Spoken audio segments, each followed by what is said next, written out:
Um, my name is Gavin Cleespies, and I am the Director of Programs, Exhibitions, and Community Partnerships for the Massachusetts Historical Society. And I'm happy to welcome you to this evening's program.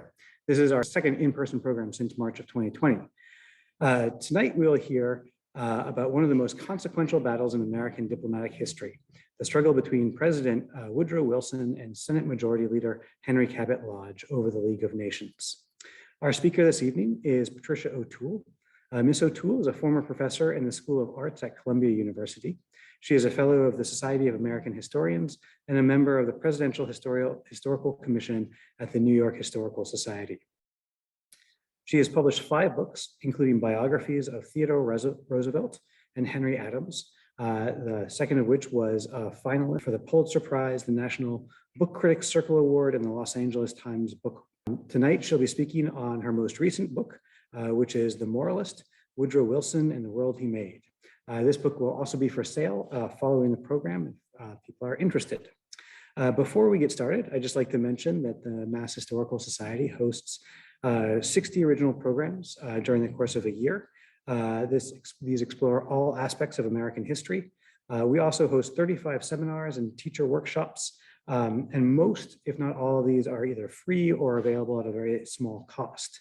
We're only able to do this thanks to the support of our donors and members. So if you enjoyed tonight's program, I hope you'll consider becoming a supporter of the Massachusetts Historical Society. So without further ado, I'm happy to turn it over to Patricia O'Toole. Thank you, Gavin. And thank you all for coming, whether you're here virtually or actually. We go on YouTube after this, right? Sometime after this, yeah. So all your friends all over the world can see this. I hope I do all right for you. I'm especially grateful for all the imagination and precautions that Mass Historical has taken so that we could do this with a live audience. It's my first since the pandemic began, actually, and it's the first time I felt safe enough to do one. And one last thank you, heartfelt, to Peter Drummy, who is somewhere around, I think. There you are. He's as probably most of you know, he's the chief historian and longtime librarian here at Mass Historical. He's been a major help to my biographical research for more than 30 years, since 1987, if I remember right. And major help understates the case. Indispensable is more like it. So thank you, Peter.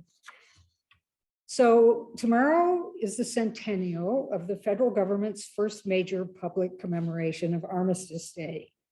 So I thought it would be a good moment to revisit the original Armistice Day in 1918 and the ceremonies of November 11th, 1921. It's a moment to recall the context of these events and also to look at how they've shaped American foreign policy. And then I'm going to speed walk you through the history of Armistice Day because there's an ambivalence in it that I think reflects our continuing ambivalence to peace. We think of the original Armistice Day as the day that marked the end of the fighting in World War I. That's what we would tell people it was. But World War I was not a term that was in use back then. The British referred to it as either the World War or the Great War, and that's of course great as in huge, not great as in fabulous. And the French called it la dernière des derniers, the last of the last, meaning that it was, in their minds, history's final war. And maybe borrowing from the English writer H.G. Wells, called it the war to end war, which after a while became the phrase we know better, the war to end all wars. Few survivors of that catastrophe could imagine that humankind would be so dense as to fight a second world war. The military and civilian deaths caused in the World War, the Great War, la dernière des derniers, whatever you want to call it, numbered about 20 million, was unprecedented. Thousands of square miles of Europe had been blasted to smithereens, and hundreds of thousands of square miles were without national boundaries and stable governments because 4 empires fell during the war. Also a good moment, I think, to revisit the war of ideas between Woodrow Wilson and Senator Henry Cabot Lodge. Wilson's admirers have cast Lodge as the villain in that battle, in the fight over the League of Nations. And in that version of the story, Lodge is a parochial, highly partisan politician who rejects Wilson's dream of preserving world peace through an international association of governments because he, Lodge, favored a return to isolationism. I see that as a bum rap. I'm going to make my case, but first I want to give you a little backstory. The Constitution, every time somebody's talking about the 20th century and then they say the Constitution, I think, oh no, we have to go back to 1787. We'll never get back to what we're really talking about. But this is quick. The Constitution puts the president in charge of foreign relations. And when Wilson became president in 1913, Lodge was respectful. He even bucked his party on a couple of issues to back Wilson. But Wilson seemed to feel a rivalry with Lodge from the very beginning. Wilson was used to being the smartest guy in the room, and he liked it. I mean, he really liked it. Wilson had a PhD. He was the first president with a PhD, but so did Lodge. Wilson had a law degree. So did Lodge. Wilson had written histories. So had Lodge. Someone more extroverted than Wilson would have tried to build on the common ground, I think, but not Wilson. And he might have shied away because Lodge had one edge over him that there was no way he could get a leg up on. Wilson had taught government at Princeton and elsewhere, and he'd written about it. But before his election as president, he'd served in elective office for only 2 years as governor of New Jersey. Lodge had been in the Senate for 20 years when Wilson turned up in Washington. So Wilson did nothing to cultivate Lodge. Wilson, in that regard, was the polar opposite of LBJ and Bill Clinton, who were famous for walking into Georgetown parties and going straight for somebody, sometimes a politician, sometimes a journalist, who disagreed with them. Both LBJ and Clinton wanted to win that person over. Wilson was not that sort of fellow. He was guarded, had no idea how to schmooze. His first biographer, who knew him well, noticed that he never took the initiative in making friends. And as a decision maker, Wilson preferred thinking things through on his own. When there was a big issue, he got advice, but once he got it, he'd like to go off by himself and come up with a solution. And once he did that, he often gave a speech that was intended to persuade the country that his way was the best approach to whatever the issue was. When there was congressional blowback to his idea, he sometimes pulled rank, reminding the country that he was the president and that the president was the only federal official elected by all the people. I don't think Lodge envied Wilson, except maybe in one regard. By all accounts, Wilson was the greatest orator of his age, and Lodge was one of the poorest. The joke in Massachusetts was that if you were going to a Lodge speech, you went really early so you could get a seat in the back row.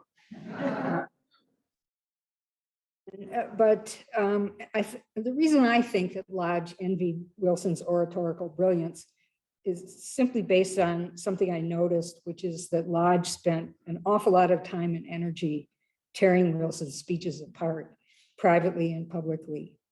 Aside from that, though, Lodge generally focused his public disagreements with the president on substance, not on the president's style or his personality. Their first big exchange of gunfire over foreign policy came in January 1917.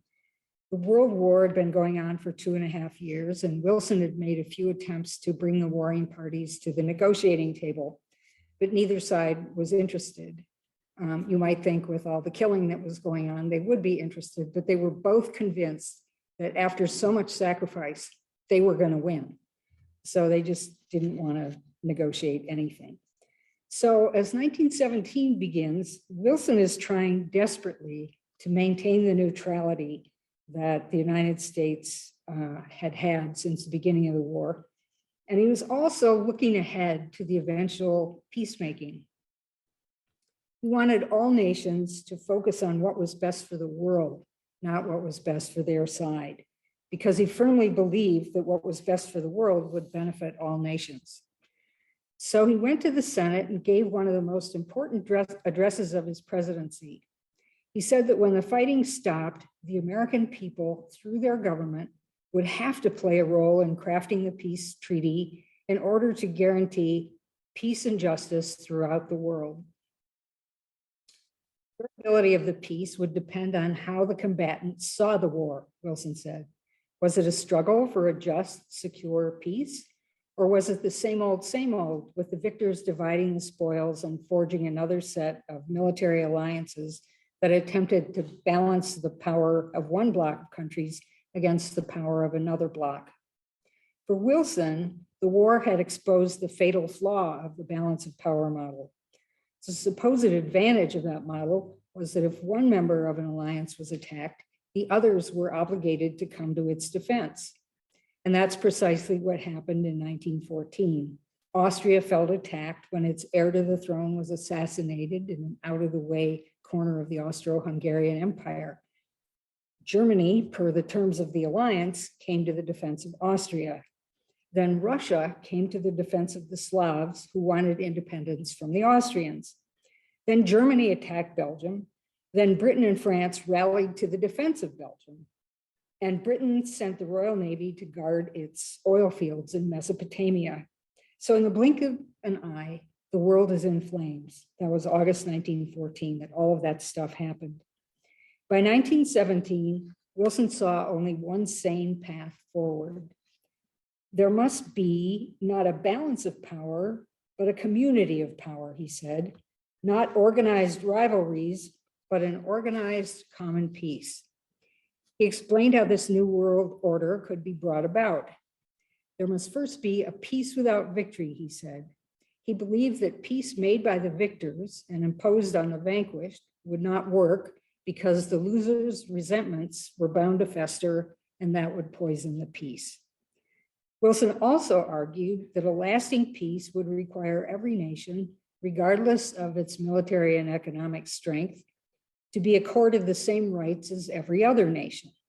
And every nation would have to accept the fundamental principle of democracy, namely government with the consent of the governed. In this worldwide community of self-governing equals, Wilson said, there would be no competing alliances. There would be just one alliance of all nations, and they would be bound together by their commitment to keep the peace. Then and only then could every nation live without fear of invasion and without the need to maintain large, expensive armies and navies. Wilson had been advised by several people to delete the peace without victory phrase for a very good reason. It made no distinction between the war's perpetrators and its victims. He left it in and was roundly criticized. But his idea of replacing the balance of power with a worldwide community of power, a league of nations, was widely praised. Not by Lodge, though. Lodge objected to just about everything Wilson had said. He recited his objections, also in a speech to the Senate. Perhaps the world ought to believe in the superiority of peace without victory, he said, but that was not the case, and we must deal with things as they are. Lodge said he sympathized with Wilson's ideal world, a world in which every government ruled with the consent of the governed, but he wondered just how the theory could be put into practice. Who would force the non-democratic governments to change their ways? And how, in light of its own history, could the United States insist, he asked. The United States had not expanded westward to the Pacific by a vote of the people. That had happened through military force, with the US Army sweeping indigenous peoples out of the way. Lodge also anticipated that all would go well in this new international community as long as quarreling nations agreed to abide by the League's rulings on their disputes. But what if one of them refused and declared war? The League would have to call on its members to send troops to enforce its ruling, which might well widen the war. Lodge wanted to be constructive in this moment, and in place of Wilson's grand vision for the world, he offered a modest to-do list for the United States: build up national defenses, work for arms limitation, and assist with the restoration of the rule of international law, which had been grossly violated by the perpetrators of the war. Lodge admitted that these were small ideas compared to Wilson's, but he thought that all three were reasonable and sure to do substantial good.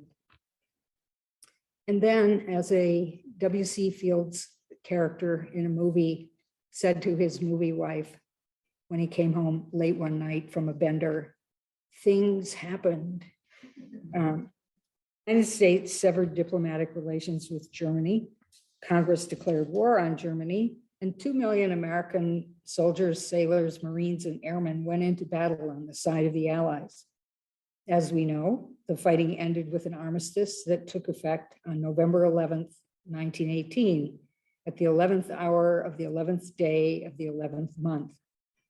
A few weeks later, Wilson went off to the Paris Peace Conference without consulting the Senate Committee on Foreign Relations, which happened to be chaired by Lodge. And as Gavin mentioned, Lodge is also Senate Majority Leader at this point. Given the magnitude of the task in Paris, fashioning a lasting peace for an entire world that had been turned entirely upside down, I think most presidents would have met with the House and Senate Foreign Relations Committees to lay out the plan, solicit suggestions, and seek support. A canny president also would have asked a prominent Republican to join his peace delegation. But Republicans had just won the midterm elections of 1918, and for the first time in his presidency, he's 6 years in at this point, Wilson doesn't have Democratic majorities in Congress. His antipathy to Lodge and to all Republicans at this point led him to just skip the groundwork. Lodge in particular had irritated him by continuing to state his objections to the League of Nations as Wilson conceived of it. Lodge thought that the plan was too vague, that the League could never live up to its promises, and that it would commit the United States to send troops to any war anywhere in the world that ever popped up. Wilson assumed that he could ignore all this. Why? Because the Senate had never failed to ratify a peace treaty. So Wilson goes off riding high. To steal a line from Mark Twain, he had the calm confidence of a Christian with 4 aces. 2 million US troops who fought in Europe had swiftly transformed a 4-year stalemate into a decisive military victory for the Allies. Also, the United States had made huge war loans to the Allies, and they needed more money to recover. The United States is one of the few countries in the world with any money left at the end of this war. So Wilson, like most Americans actually, assumed that the Allies would bow to Uncle Sam's wishes in order to get Uncle Sam's dollars. Finally, ordinary people around the world were thrilled by Wilson's vision for a lasting peace and by his idea that global problems required a global league. The photographs of people greeting Wilson, he made a kind of tour of Europe. And there are millions of people who come out to see him. And in Italy, they were very kind of operatic about it. You know, there were people, wounded soldiers crawling up to him this way to kiss the hem of his trousers. And streets were in Italy were named for him. And I was skeptical when I first read this, that you know, the whole world loved something. It's like, when does that happen? But it really was true, at least in Europe. The Paris Peace Conference lasted for 6 months, and I'm going to sum it up in less than a minute. Excuse me if I skip your favorite part. Wilson got his League of Nations, and he convinced the victors to scale back or give up their most egregious demands. But he had not secured a peace that was generous. He had only one vote in the Council of 4, sometimes 5, who made the decisions about what was going to be in the treaty and what was not going to be in the treaty. And the others insisted on peace terms designed to make it impossible for Germany ever to rise again and start another war. He went back to Washington in the middle of the conference, and while he was there, he did meet with the Senate Committee on Foreign Relations. Lodge asked several questions about Article 10 of the treaty, which committed League members to send troops if war broke out between two members. Lodge pointed out that if the US signed the treaty, the power to declare war would shift from Congress to the League, and that would violate the US Constitution. As Wilson was sailing back to France, Lodge gave a speech in which he said that he wanted to keep America as it had been, not isolated, not prevent her from joining other nations for the other great purposes of the League, but I wish her to be the master of her fate. When Wilson came home for good in July 1919, he went up to the Senate in person to submit the treaty, something no previous president had done. He did it because, you guessed it, he wanted to make a speech. Its most memorable line was a question: dare we reject it and break the heart of the world? The Senate fight over the treaty lasted for 8 months, and in the middle of it, Wilson had a major stroke that permanently paralyzed his left side. He was out of the fight. We're gonna see him, not that one. There's another one of Wilson and Mrs. Wilson at a desk. Do you have that one? Okay, well, we'll forget it. But so Wilson's, he suffers a stroke on October 2nd, 1919, and he's permanently out of the fight. His supporters in the Senate carried on the fight and tried to get him to agree to some compromises in order to win ratification, but he refused. And behind the scenes in the White House, another drama is playing out. His wife, his doctor, and his chief aide orchestrate a cover-up of the true state of his health. And for 17 months, until the end of his term, the United States had a president who was too ill to serve. 1920, part of the cover of the photograph that I wanted to show you is, you can find it if you go to Google Images and look for Wilson command photograph. And you see, it's a beautiful photograph of Wilson at his desk with a pen in his hand, and Mrs. Wilson standing there looking like she's going to help turn the page of whatever it is he's writing. And that was put out to newspapers across the country to show this is the president at work. And it just wasn't like that at all. We have this disabled president who can't fight for the League. He's not thinking straight. I mean, he wasn't out of his mind, but there are just certain things you, oh, there they are. Thank you. Yeah, thank you. So you see, here's, I mean, did the trick. Everybody thought, oh, good, the president as well. And he went out for rides in his car all the time just so he could be seen.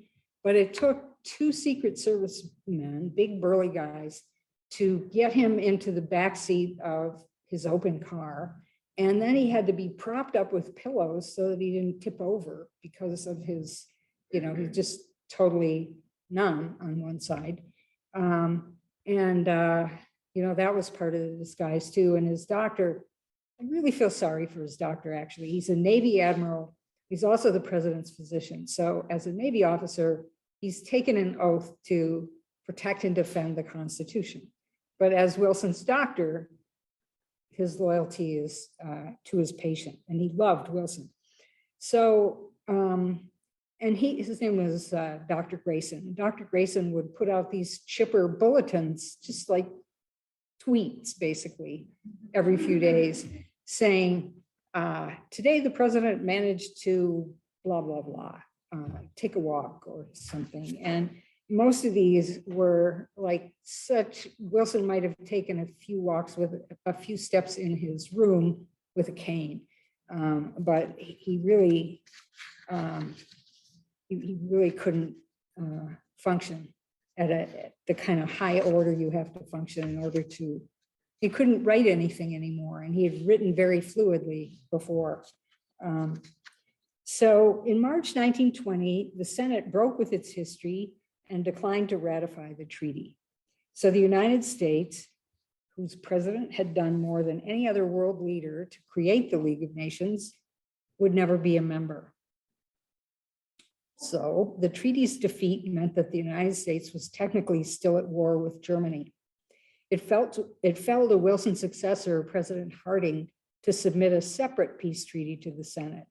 Wilson, who was still bitter, tried to defeat it with the help of some of his staunchest supporters in the Senate, but that failed, and it passed by a wide margin shortly before the day that brings us together, Armistice Day 1921. Harding, he was kind of a hapless president, but he was a nice guy. So he overlooked Wilson's plot against the new treaty and invited him to join the Armistice Day procession from the Capitol to Arlington National Cemetery. And on that day, the unknown soldier was going to be buried. By 1921, going to the movies was a regular pastime for Americans. And the show usually began with a newsreel, snippets of film from a handful of events that had happened in the previous couple of weeks. It didn't take long for politicians and their handlers to understand that the look of an event was often as important as the event itself, once millions of people are going to the movies. Political event planners had always thought about the look, of course, but before newsreels and movie theaters, public events were seen only by the people who were actually there or in blurry newspaper photographs. And now they're seen by ordinary blokes from coast to coast. So American political stagecraft had come of age during the war. So the White House and the War Department event planners had the look of the 1921 Armistice Day pageantry very much in mind. The script called for an honor guard and 4 military chaplains to head the march. Then came the unknown soldier who's on a horse-drawn caisson in a flag-draped casket. And then came Harding and the other dignitaries, basically officials of his administration. They were to walk from the Capitol, this whole procession, walk from the Capitol to a point just beyond the White House where they'd get in automobiles for a ride out to Arlington. And Wilson, who has been sent, a copy of these arrangements, he was going to be in a carriage for the procession. He wasn't marching with everybody else. So the War Department wanted the Wilsons to pass the White House, just like everybody else, and then get into an automobile like everybody else. And Wilson, who could walk with a cane by this time, not easily, but he could do it. But he'd been to Arlington many times as president, and he knew he wouldn't be able to manage the stairs to the cemetery's amphitheater. So he asked if he could continue to Arlington in his carriage and watch the interment ceremony from there. And the War Department said no. Wilson was furious, and he let Harding know. And Harding tried to smooth things over with an explanation, but it was pretty lame. I fear, he wrote to Wilson, that a note of inharmony would be suggested if one formerly in authority, that would be Wilson, accompanied the procession to the cemetery when those who constitute the great body of the official division of the procession, that would be Harding and his entourage, are dropping out.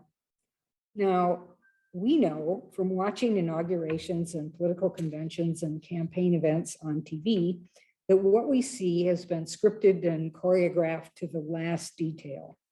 So Harding's mumbling about his fear of a note of inharmony doesn't ring true. More likely, the stagecraft team worried about how the scene would play on the silver screen. The public at the movies would see something deeply moving: the unknown soldier and his former commander-in-chief ascending the hill together. Harding would be upstaged. I don't know if Wilson realized that he was literally being cropped out of the picture, but I think we can sympathize with his fury. He had been commander-in-chief during the war, and because the War Department would not accommodate his physical handicap, he would miss the burial of the unknown soldier. He did as they were told, driving beyond the White House and then heading for their home on S Street. They chose to live in Washington after he left the White House. Hundreds of people who've been watching the procession followed the Wilsons' carriage home. And when they got to their house, which is a few blocks northwest of DuPont Circle, Thousands of people were in the streets. Front and center was an automobile carrying some disabled veterans, and Wilson limped over on his cane to pay his respects. Somebody in the crowd made a speech calling Wilson a wounded soldier of the war and promising that his dream of a world without war would live on. This 1921 commemoration of the armistice did not end on November 11th. On November 12th, Harding's Secretary of State opened the world's first arms control conference, which was also the first summit meeting held in the United States. It was a gathering of 9 nations, 4 small ones, plus the 5 great powers of the day, the US, Britain, France, Japan, and Italy. And this was called, its official name was the Conference on the Limitation of Armament. It was also known as the Washington Naval Conference. Wilson was invited, but he declined, citing his disability, and he picked a good event to miss. Harding insulted the League of Nations by saying that the conference had not been called to remake the entire world. The conference led to several arms control agreements, and although they did not last for the ages, they did give the world a 10-year respite from the arms race at sea. And remember, that air power is like virtually nothing at this point. Sea power is the big thing. The Republicans held the White House from 1921 till 1933. And throughout these years, they initiated and reached other international agreements aimed at keeping the peace. The United States also sent observers to the League of Nations and cooperated with it on several issues. So in light of their record, it's inaccurate to call these Republicans, Lodge and others, isolationists. There were isolationists in government, but they were still in the minority. Wilson had felt nothing but bitterness toward Republicans since 1918, so he had nothing good to say about the conference. Lodge applauded it, and in his praise, took another swipe at Wilson's internationalism. The Naval Conference had succeeded, Lodge said, precisely because of its limited scope, and that, he declared, was a great lesson for all the nations. Scope, more than anything else, is what separates Lodge's vision of US foreign policy from Wilson's. Wilson poured heart and soul into ridding the world of militarism, imperialism, and blind nationalism, that tough guy, rah, rah, we're the greatest mindset. Wilson's innovation, and it was huge, was to bring the world's governments into a permanent association, the League of Nations, and charge it with the mission of preserving world peace. Thinking big, Wilson wanted internationalism to replace nationalism. Lodge, thinking closer to home, was firmly committed to nationalism, but not the hyper-nationalism of, say, Imperial Germany. Lodge wanted the United States to keep its gaze fixed on its own interests while selectively cooperating with other nations on matters of mutual interest. Global agreements made less sense to him than bilateral agreements or regional pacts. Foreign policy experts call Wilson an internationalist, sometimes a liberal internationalist. In the 1890s, Lodge has gone down in history as a nationalist or mistakenly as an isolationist. Actually, in the 1890s, Lodge and his friend Theodore Roosevelt and a couple of others persuaded President McKinley to shift the country away from isolationism. They were expansionists, not isolationists. But the goal of their expansionism was nothing like Wilson's internationalism. There was no brotherhood of man, no kumbaya. The expansionists wanted the United States to be recognized as one of the great powers, and they succeeded by using the Navy to consolidate American control of the Caribbean and to gain a foothold in the Pacific. They wanted empire light, empire without colonies, or as one diplomatic historian has called it, empire without tears. Here on Boylston Street, 100 years after Armistice Day in 1921, it's easy to see the limitations of Wilson's embrace of the whole world and of Lodge's selectivity too. If Lodge dropped in on us, and he paid many a visit to this building, I think we might be able to persuade him that some issues, climate change maybe, are global issues in need of global solutions. And if Wilson came by, I think we'd want to fill him in on the challenges of internationalism in our time and maybe talk about mistakes made in some of the military inventions the United States has made in the name of freedom and democracy. I'm not a foreign policy expert, but I don't think there would be much disagreement about the primary cause of our misadventures: too much confidence in the universal appeal of American democracy and too much confidence in our ability to end quarrels that are centuries old. But here's the thing. Ever since the days of Wilson and Lodge, Wilson's internationalism and Lodge's brand of nationalism have been the touchstones of our serious debates about the role we want the United States to play in the world. And here's one more thing. Franklin Roosevelt started his Washington career as Assistant Secretary of the Navy in the Wilson administration. He joined it in 1913, just after Wilson came to the White House, and he stayed the whole 8 years. And he watched Wilson really closely and thought about when Wilson succeeded, why he had succeeded, and when he failed, why he had failed. And as president in the 1930s, FDR watched the League fall apart. When Germany and Italy and Japan set out to conquer other nations, they simply resigned from the League. FDR watched Wilson's stock sink to an all-time low, and he watched the surge of American isolationism. But FDR never lost faith in the necessity of internationalism. As soon as the United States entered World War II, he asked a group of advisors to analyze the League's failures and come up with a new design. Unlike Wilson, FDR did not try to work alone. And unlike Wilson, FDR immediately began building Republican support for his idea. So we got the United Nations shortly after the end of World War II. It hasn't been perfect, but if you look at what it has accomplished, it seems only fair to say that the world would be worse off without it. 70-some years after the founding of the UN, internationalism is again out of favor. Nationalism is enjoying a resurgence, and not just in the United States. Brexit is a nationalistic response to the EU's multinationalism. And for the first time ever in the history of the EU, a democracy has just disappeared under President Viktor Orban's autocratic rule of Hungary. Poland is now pretty far down the same path.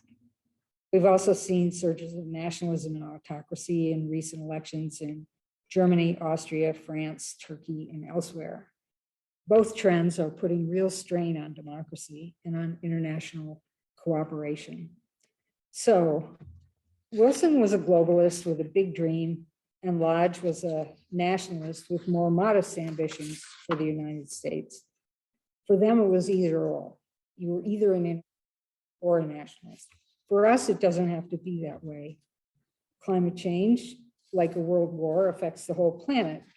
As a global problem, it sorely needs global remedies. I think it needs local remedies too, both local countries and local communities and state action. But the decline of democracy strikes me as an issue that has to be worked through country by country. I don't think the whole world could take that on in any meaningful way.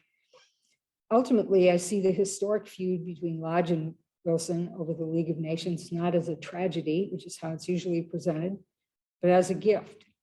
They left us with two ways to think about what we want the United States to be or not to be in the world. And in giving us two ways, they opened up the possibility that there might be even more permutations and combinations.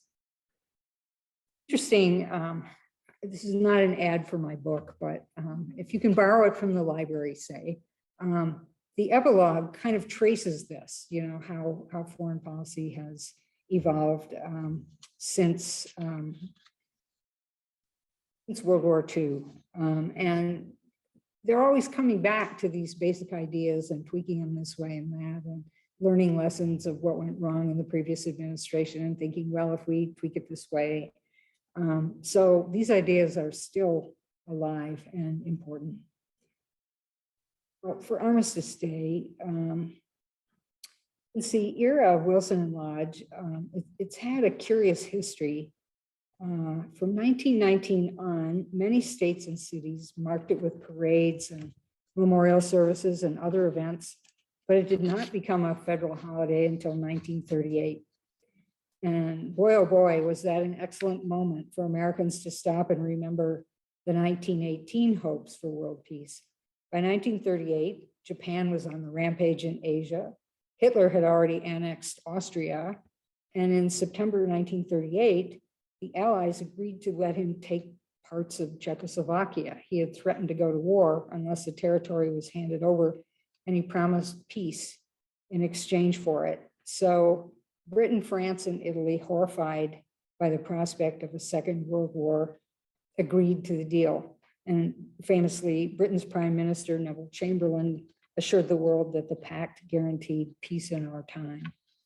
So it was under that cloud that Americans across the country had their first federal Armistice Day holiday. In New York on that day in 1938, Mayor Fiorello LaGuardia and other dignitaries broke ground for a court of peace, which would stand on the grounds of the 1939 World's Fair. Some cities planned festivities that were more like victory celebrations than commemorations of peace. In Baltimore, for example, there was a reenactment of the battle that gave the Americans their first big victory in the war. The day's newspapers took note of the disturbances of the peace in Europe. The Atlanta Constitution's headline read, "Germany is winner on Armistice Day," and the story fleshes out the thought. Quote, "Germany, risen from defeat, appears on the way toward mastery of Central and Southeastern Europe. A gigantic world armament race is on. Japan is trying to digest half-conquered China," and it goes on.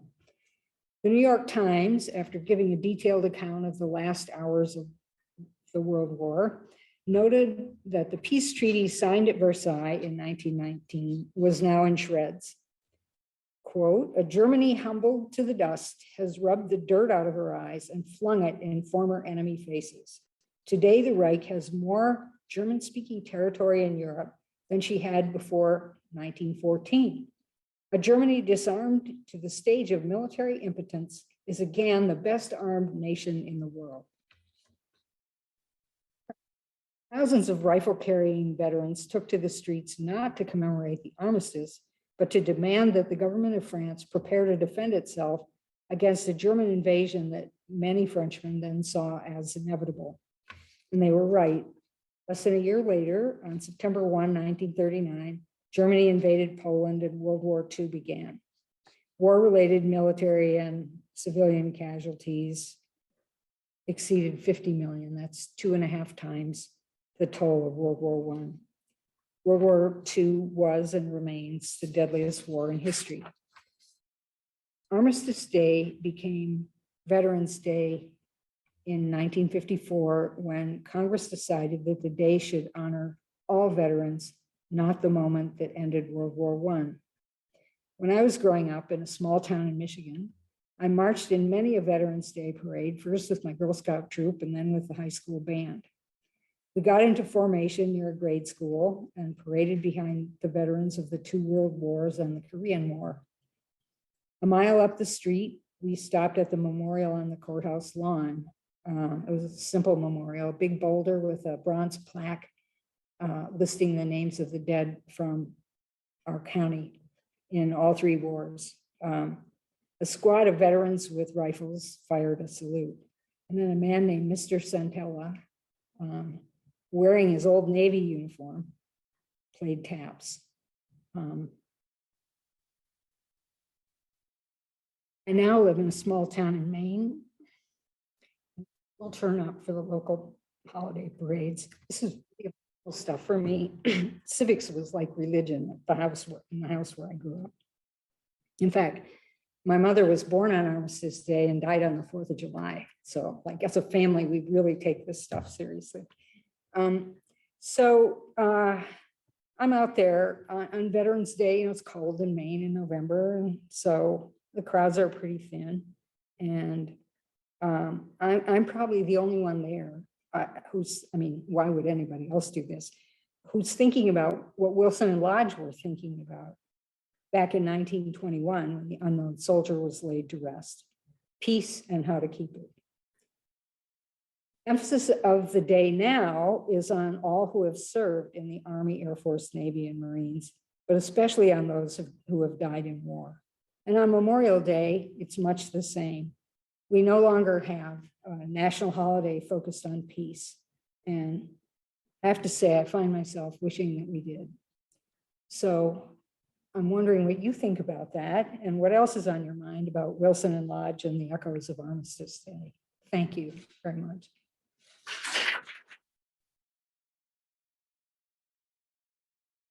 Great.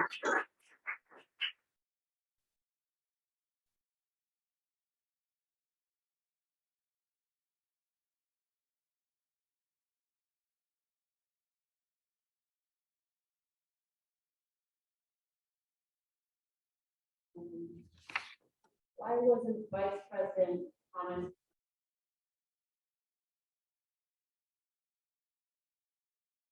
That's a really good question. And there was no, at that point, there's nothing in the Constitution about, either a president dying or, a president dying in office. In that case, the vice president just becomes president, but if the president is disabled, there was nothing in the Constitution about what to do. And Wilson basically ignored Marshall, and Wilson knew that Marshall favored a compromise on the treaty, in the treaty fight in the Senate. So Wilson was like, well, no way am I letting him, run the show for me, because he'll just compromise. So that's the reason. It wasn't until after JFK was assassinated that LBJ thought it's time we have, an amendment about disability. And now when if the president goes to the hospital for the day for medical tests, the vice president is the president.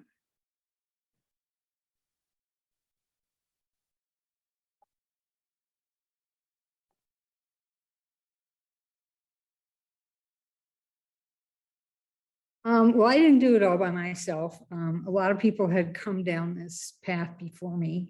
The Woodrow Wilson papers are like 69 published volumes, and there's one that's devoted entirely to Wilson's health.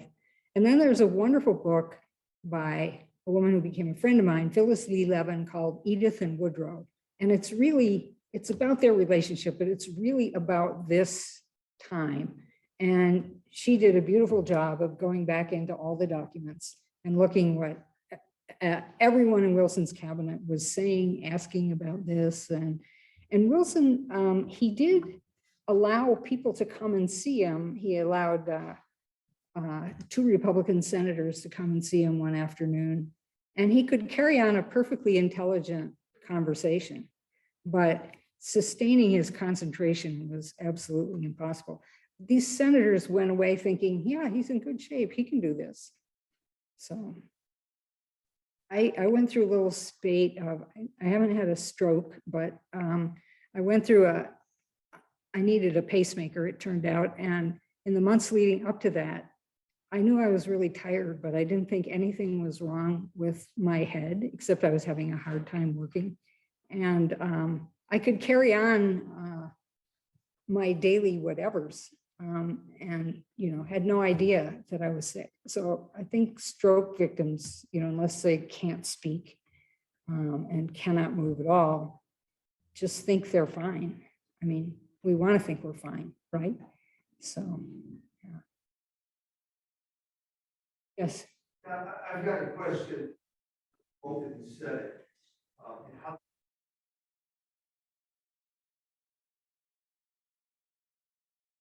Well, to ratify a treaty, you need a 2/3 majority. And the Senate actually, Lodge is running the show, and to be stacking the deck against ratification because he thinks it's a bad idea. But he's also determined to, if somebody can come up with a slightly different twist on things, we can have another vote. So the Senate actually voted on it 3 times. And then in the third vote, it fell 7 votes short of the 2/3 majority. And it was, Southerners were by and large against it because the Southerners didn't even like federal regulation or expansion of the federal government domestically, and they didn't want anything to do really with the rest of the world. The only reason they went along with the war is that they were promised a lot of military bases in the South. So if you've ever wondered why there are so many military bases in the South, this is the reason. So I don't mean to suggest that they were all unpatriotic, but they had like one issue, which was keeping the federal government from regulating anything more than it was regulating, because they saw that as the beginning of the end of segregation. Yeah. So, and then the support. Yeah, the Democrats of that era were, they're not like Nancy Pelosi, Joe Biden kind of Democrats, much less, the squad kind of Democrats. They support the president on a lot of things, but they also oppose him on a lot of things. For example, when about 5 or 6 years ago, started this big discussion of Wilson's racism, and the stories came out about how he allowed the resegregation of the civil service, which had been a place where Blacks and whites had worked together quite harmoniously for a long time.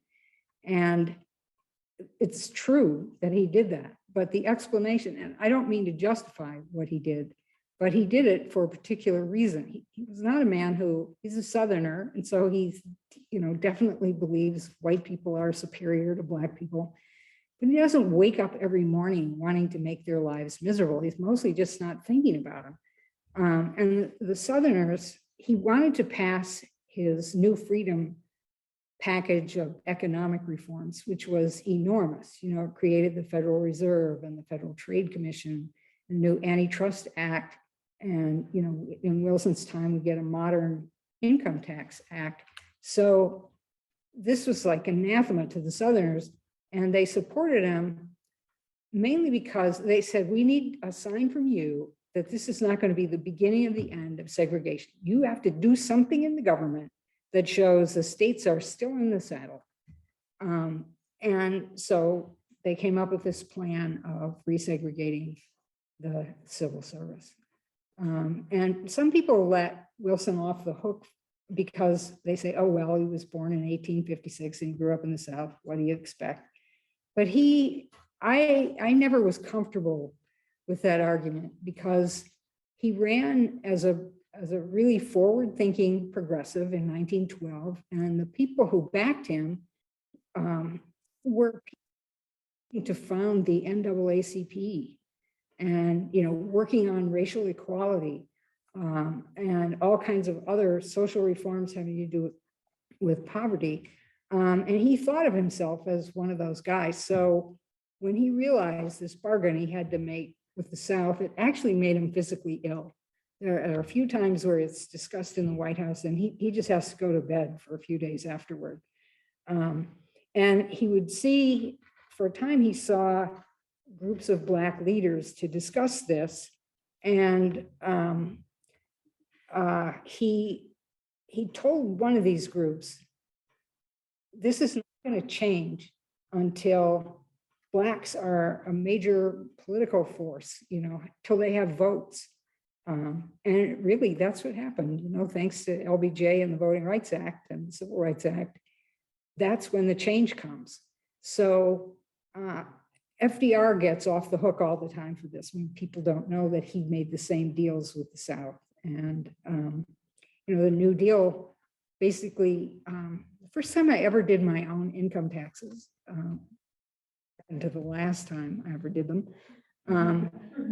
I noticed, I was reading every word. I was just curious about it. And I noticed that domestics and farm workers were in a different category from wage earners. And I thought, what is that? I thought, oh, self-employment. Maybe those are the two biggest categories of self-employment. Well, they were the two biggest categories of Black workers back when the New Deal legislation went in, and they were excluded from the New Deal. They were excluded from the GI Bill, all kinds of stuff. But, you know, Wilson, he's not a like fuzzy warm guy. So Saint FDR goes on, you know, being Saint FDR, and I love FDR. He's my favorite president. But, you know, FDR was doing the same thing that presidents going way back to Reconstruction had done. Yeah. And Democrats in that era were not liberal. Thank you. Appreciate it. And my question is, so if you were going to tell students about the differences between law.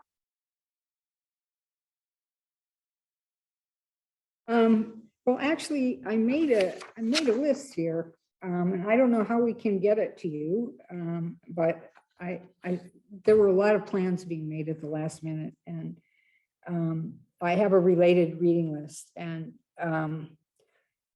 there's a historian, he's written extensively about Wilson. At this point, I would call him the dean of Wilson scholars, named John Milton Cooper.